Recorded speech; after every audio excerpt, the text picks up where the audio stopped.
Thursday evening. So எமர்ஜென்சியா யாராவது Taylor ஆகட்டும், இல்லன்னா யாராச்சும் கட் பண்ண ஒரு ப்ளவுஸ் ஆகட்டும் குடுத்தாங்க அப்படின்னா, தயவு செஞ்சு வாங்கிக்காதீங்க. என்னோட எக்ஸ்பீரியன்ஸ சொல்றேன். ஸோ இதுதான் என்னோட ஃபர்ஸ்ட் எக்ஸ்பீரியன்ஸ். அம்மாகிட்ட வந்து கேட்டாங்க, "தச்சு குடுத்துடுங்க அப்படி ஆரி ஒர்க் ப்ளவுஸ்" அப்படின்னு. ஸோ பொதுவா அம்மா வந்து ஆரி ஒர்க் தைக்கிறது இல்லையா? ஸோ அதனால தைக்கலாமா வேண்டாமா அப்படின்னு வந்து என்கிட்ட ரெக்வெஸ்ட் கேட்டாங்க. "உங்களோட விருப்பம் தாம்மா. நீங்க என்ன சொன்னாலும் ஓகே தான். பண்ணு அப்படின்னு சொன்னா ஸ்டிச் பண்ணுவேன், இல்லன்னா வேண்டாம்" அப்படின்னு சொன்னேன். ஸோ அம்மா வந்து "தச்சு குடுத்துடு" அப்படின்னு சொன்னாங்க. ஸோ அதில என்னென்னலாம் ஆல்ட்ரேஷன் இருக்குன்னு பாருங்க.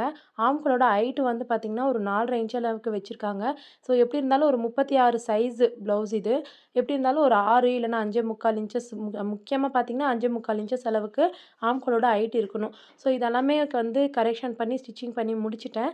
ஸோ இது முடிச்ச உடனே அவங்களோட ஃபீட்பேக் என்ன அப்படின்னு பார்த்தீங்கன்னா, ஆர்ம் ஹோல் கீழ வந்து டைட்டா இருக்கு. அதாவது அக்குள் கீழ வந்து டைட்டா இருக்கு அப்படின்னு சொன்னாங்க. அப்புறமா தான் தெரிஞ்சது அவங்களுக்காக தான் இந்த ப்ளவுஸ் அப்படின்னு. அவங்க கஸ்டமர்ஸ்க்கெல்லாம் தச்சு குடுக்குறது கிடையாது. அவங்களுக்கு மட்டும் தான் தச்சுப்பாங்களாம். ஸோ அதுலயும் வந்து அமௌண்ட் ரூ. 50 கம்மியா தான் குடுத்துட்டு போனாங்க. குறையும் சொல்லிட்டு ரூ. 50 கம்மியா குடுத்தாங்க. அவங்க கட் பண்ண மெத்தட்ல ஸ்டிச் பண்ணியிருந்தா அப்படின்னா என்ன ஆயிருக்கும் அப்படின்னு கமெண்ட்ஸ் சொல்லிட்டு போங்க. Thank you.